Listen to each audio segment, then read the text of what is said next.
Goeiedag en welkom by Woordspeel.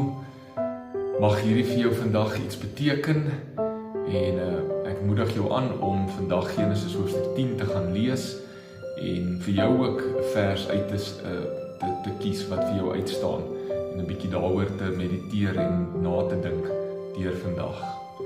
Die vers wat vir my uitstaan in Genesis hoofstuk 10 is 10 vers 32 en dit sê die volgende: Dit is die geskiedenis oor die afstammelinge van Noag se seuns, aangedui volgens hulle afstamming en onderskeie nasies. Dit is die stamme waaruit die nasies wat na die vloed oor die aarde versprei het, afkomstig was. My tema vandag is nageslag. Ons het hier weer na die vloed te doen met die beginsel van nageslag. Uit hierdie 3 seuns wat van Noag stam die nasies. Ja, natuurlik, het vat honderde, selfs duisende jare, maar dit is wat gebeur. En 'n mens kan sien dat daar in elke lyn sekere ooreenkomste is, soos die nageslag van Sem, wat Semitiese volke se afkoms vanaf is. Die nageslag van Gam, wat die Kanaaniete is.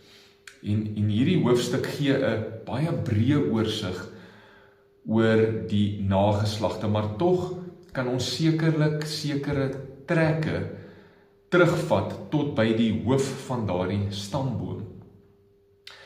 En ek wonder, is dit nie vandag ook so dat daar sekere familietrekke is wat oorgedra word in die familiestamboom? Miskien as jy 'n bietjie terugdink aan jou oupa of jou pa, jou oupa grootjie dalk geken het, dan gaan jy sekere trekke kan identifiseer en miskien kom jy agter dat daardie trekke ook van jou af oorgedra word na jou kinders. En hoe belangrik is dit dan vir my om te besef dat ek 'n belangrike rol in my gesin speel? Hoe ek my kind grootmaak gaan 'n invloed hê op hoe hy dalk sy kinders gaan grootmaak en hoe hulle dalk weer hulle kinders eendag gaan grootmaak. As ek dalk 'n sondige gewoonte breek in my lewe, keer ek dat dit afgaan in die familiestamboom. As ek begin om die Here passievol te dien en ek maak 'n besluit nou om die Here passievol te dien, dan kan dit generasies wat kom dalk op 'n ander traject plaas. So moenie dit wat jy doen en wat jy besluit ligtelik ag nie, vir die goeie of vir die slegte. En mag jy die regte besluite maak vandag wat gaan oordra in jou familiestamboom verder af en dat jou nageslag die Here sal dien en die Here se seën sal beleef en dit weer sal oordra na hulle kinders en so aan. Kom ons bid saam.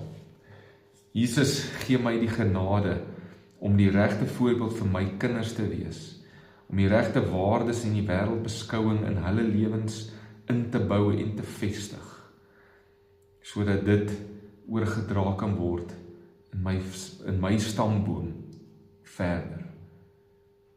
In Jesus naam. Amen.